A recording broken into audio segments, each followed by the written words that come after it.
Willie Nelson and Kris Kristofferson rose from two very different corners of America. Yet their lives collided with a force that reshaped the heart of country music, and behind the glow of the stage lights lived a bond far more fragile and far more powerful than the world ever realized.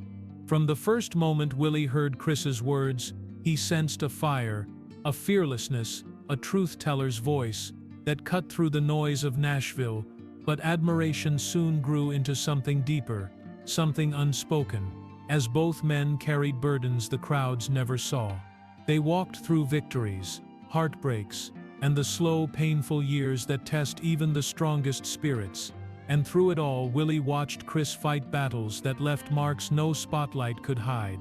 Now, with time softening the edges of memory, Willie finally shares the truth he kept close to his heart, a truth shaped by loyalty, sacrifice, and the quiet courage of a man he never stopped believing in. What was the truth that Willie Nelson could no longer keep to himself about Kris Kristofferson? Willie Nelson began his journey long before the world knew his name, carrying songs inside him that felt older than he was. And by the time he wrote Crazy in 1961, he had already become a quiet force moving through the heart of American music. At the very same time, Kris Kristofferson was living a life shaped by discipline and duty. A young man who joined the United States Army in 1958, pushed forward by expectation, but pulled inward by a dream he had not yet dared to claim. Their worlds were still miles apart, but something in the air of that era was changing, something that seemed to be calling both men toward the same storm.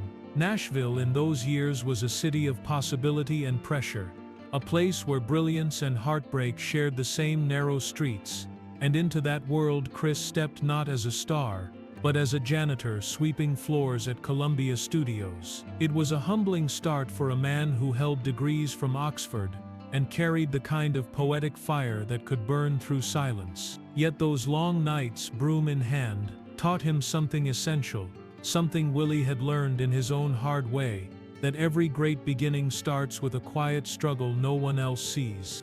As Willie worked to get his songs heard, Kris lingered in the back rooms of the industry, listening, absorbing, hoping that someday someone might hear the words he kept tucked inside notebooks. It was during these years that their paths brushed for the first time, not in an explosion of destiny, but in the small, unremarkable exchanges that later become lifelong turning points. Willie had already earned respect as a songwriter, a man whose gentle voice carried truth without demanding attention, and Kris admired him long before he dared to introduce himself.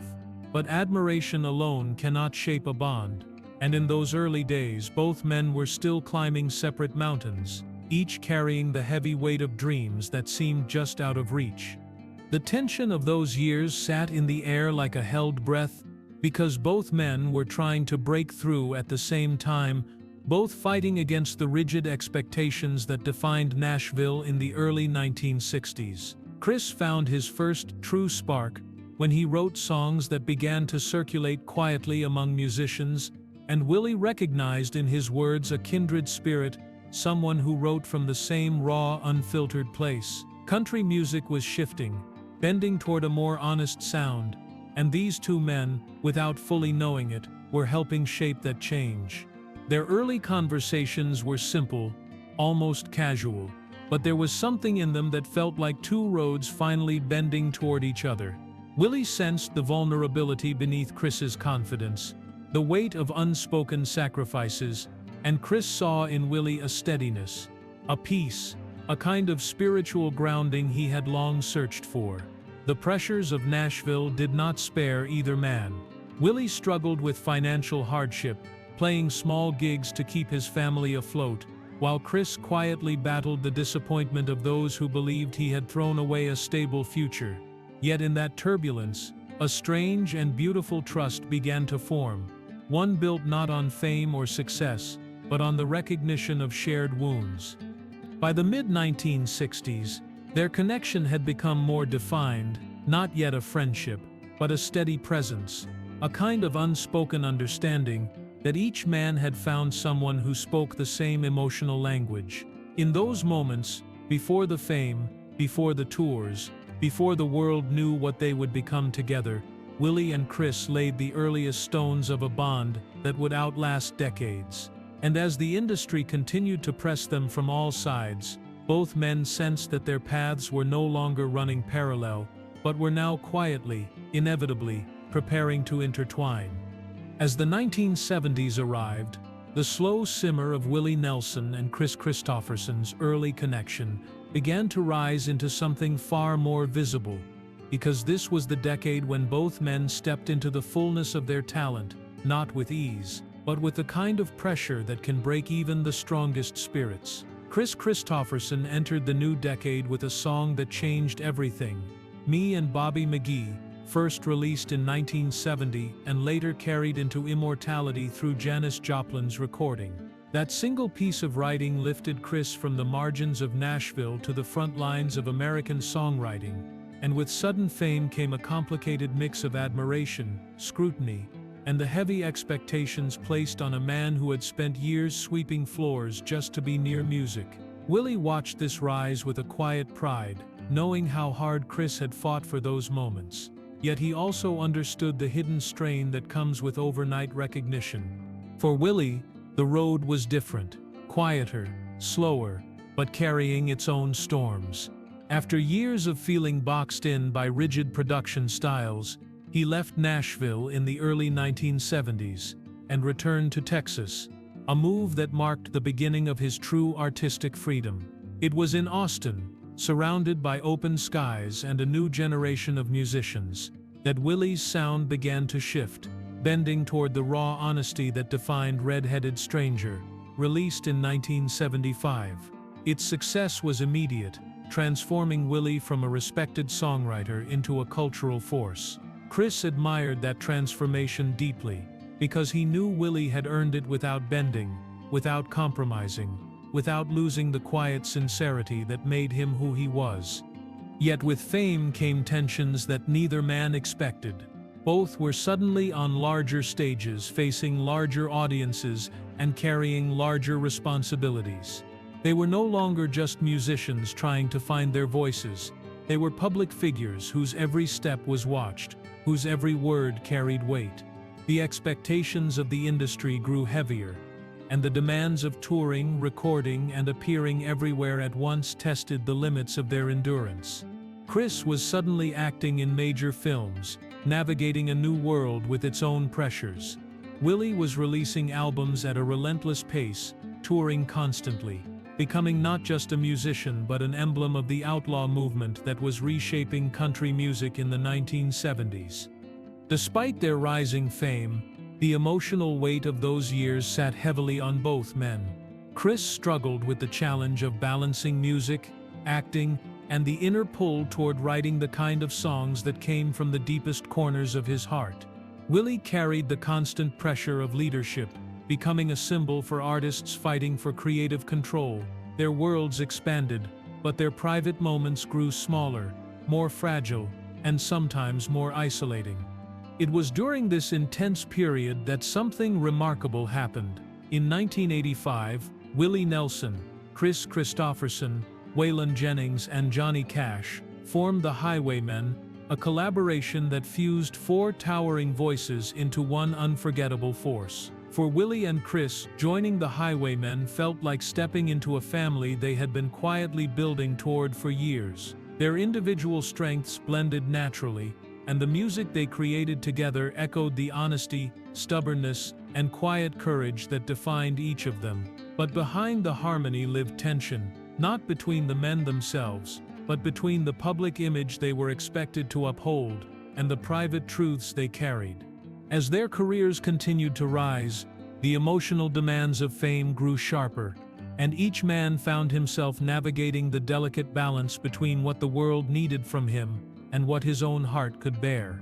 Through it all, Willie and Kris held on to the bond that had begun in those early Nashville years, a bond now strengthened by shared triumphs, shared pressures, and the unspoken understanding that their journeys, no matter how different, were now permanently intertwined.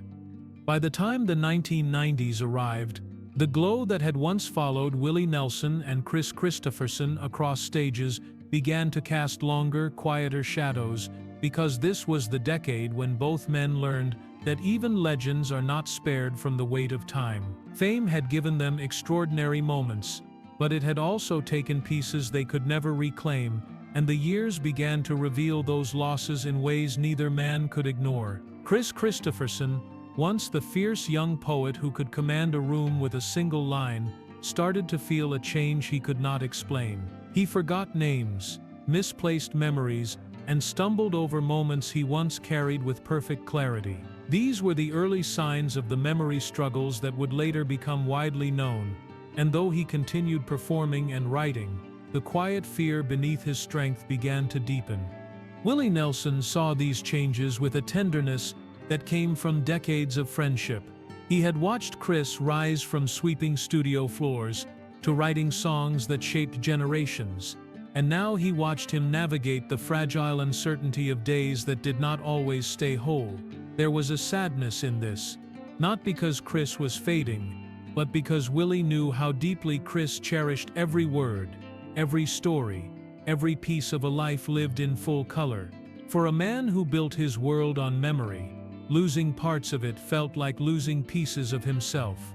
Still, Kris refused to give up the music, returning to the stage again and again, holding on to the craft that had carried him through every chapter of his life. Willie understood this fight more than anyone. He carried his own losses, his own quiet grief, the kind that comes from outliving friends, loves, and eras that once felt eternal. As they grew older, the world around them changed faster than the two men could catch their breath. The outlaw movement that had once been their home became a distant memory. The stages grew brighter, and the industry grew louder. Yet amid all that noise, there were still the moments that belonged only to them, moments shared backstage, in dressing rooms, or during long, winding conversations after shows. In those private spaces, Willie listened as Kris spoke openly about his fears, about the frustration of forgetting things that once came easily, about the strange ache of watching the years slip out of order. But sadness was not the only force at work. Alongside the loss came a deeper truth, a truth Willie had carried for years but had never spoken aloud. He had always admired Kris, not just for his songwriting, not just for his acting, not just for his influence on American music, but for the quiet courage Kris carried long before the world knew his name. Willie admired the man who left a stable career in the 1950s to pursue a dream no one else believed in, the man who wrote with raw honesty even when it cost him, the man who stood by his convictions with a steadiness that only comes from deep internal strength. As Kris's memory struggles became more visible, Willie began speaking publicly about him with a tenderness that revealed just how much he treasured their bond. In interviews and on-stage tributes, Willie reminded audiences that Kris Kristofferson was not only a brilliant writer, not only a magnetic performer, but one of the truest souls ever to walk through the heart of country music. His words were not grand or dramatic. They were gentle, steady, and filled with the sorrow of watching someone you love fight a battle you cannot ease. And yet, beneath the sadness, something softer began to emerge. Because Willie knew that even as memories fade, legacy does not. And in Kris's case, his legacy was written in songs that would outlive all the fragile moments time could ever take away. As the years continued to unfold, a softer rhythm settled over the lives of Willie Nelson and Kris Kristofferson, a rhythm shaped not by the chase for success, but by the quiet wisdom that only time can give. The storms of their younger decades had eased, leaving behind a landscape filled with memory, gratitude, and the unmistakable glow of lives lived with truth at their center. Reflection came naturally to Willie in these later years, and when he thought of Kris, his thoughts carried a steady warmth, the kind that rises from a friendship tested by miles, careers, and the unpredictable turn of life itself. There were no bright lights now, no loud demands, only the gentle awareness that their journey had been something rare. Willie often spoke about Kris with a softness that revealed more than the words themselves. He remembered the early days in Nashville when Kris would drop by with a new song, sometimes shyly, sometimes with that spark of bravery that made him who he was. He remembered how those lyrics felt like truth carved into melody, simple and fearless, the kind of writing that changed the landscape of country music. And he remembered how Kris lifted others just as naturally as he lifted himself, offering respect to every musician he met, whether they had a hit on the radio or were still finding their way. Their years together in the Highwaymen became a treasure. Willie carried close, not because of fame but because of the rare harmony that existed between four men who understood each other in ways the world could never fully grasp. Their final performance in 1995 marked the end of an era, yet to Willie, it also marked the beginning of a deeper appreciation. He could look back now and see how each man brought something irreplaceable, and how Kris, through his writing and his soulfulness, had given the group its poetic center. Even long after the applause faded, that truth remained. In moments of reflection, Willie often returned to one simple idea, that Kris Kristofferson lived with a courage that most people only dream of. He walked away from security to chase his words. He risked failure to speak honestly. And he carried his scars with humility instead of bitterness. These qualities touched Willie deeply, because they mirrored the values he held closest to his own heart. Their lives were different, yet their spirits were shaped by the same longing to create something real, something lasting, something that would outlive the noise of the world. The later years brought a tenderness to their bond, a recognition that time had become precious. They shared conversations that drifted through memory, through music, through the long road that had brought them from Nashville's uncertain beginnings to the gentle quiet of their lives now. Willie found himself reflecting not only on who Kris was, but on what he represented, a symbol of artistic bravery, of emotional honesty, of the kind of man who lived his truth without apology. And as he reflected, he felt a deep gratitude for the part Kris had played in his own journey, not as a rival, not as a collaborator, but as a brother in spirit. The world saw Kris through the lens of fame, but Willie saw him through the lens of decades. He saw the joy, the sorrow, the grit, the poetry, and the unbreakable strength that defined him. And in that reflection, Willie understood something essential, that the truth he carried about Kris was not just about music, but about character, friendship, and the extraordinary beauty of a life lived without compromise. In the gentle light of later years, that truth only grew clearer, settling softly into the story of two men whose bond had outlasted every change time could bring. In the quiet stretch of their later years, the truth Willie Nelson carried about Kris Kristofferson settled into something simple and profound, a truth shaped not by fame or legend, but by the fragile beauty of a life lived with courage. When Willie looked back, he did not see the album covers or the bright stages or the roaring crowds. He saw a man who followed his heart when the world expected something safer, a man who wrote words that helped others feel less alone, a man who carried both triumph and pain with the same steady grace. That was the truth Willie finally felt ready to speak, that Kris was more than a songwriter, more than an actor, more than a member of the Highwaymen. He was a friend who showed him what resilience looked like. He was a soul who never stopped reaching for honesty even when it cost him. And he was a reminder that real greatness comes not from applause, but from choosing to live every moment with purpose and heart. In that truth, Willie found his own sense of peace, a quiet redemption shaped by gratitude. For more emotional stories, check out this video.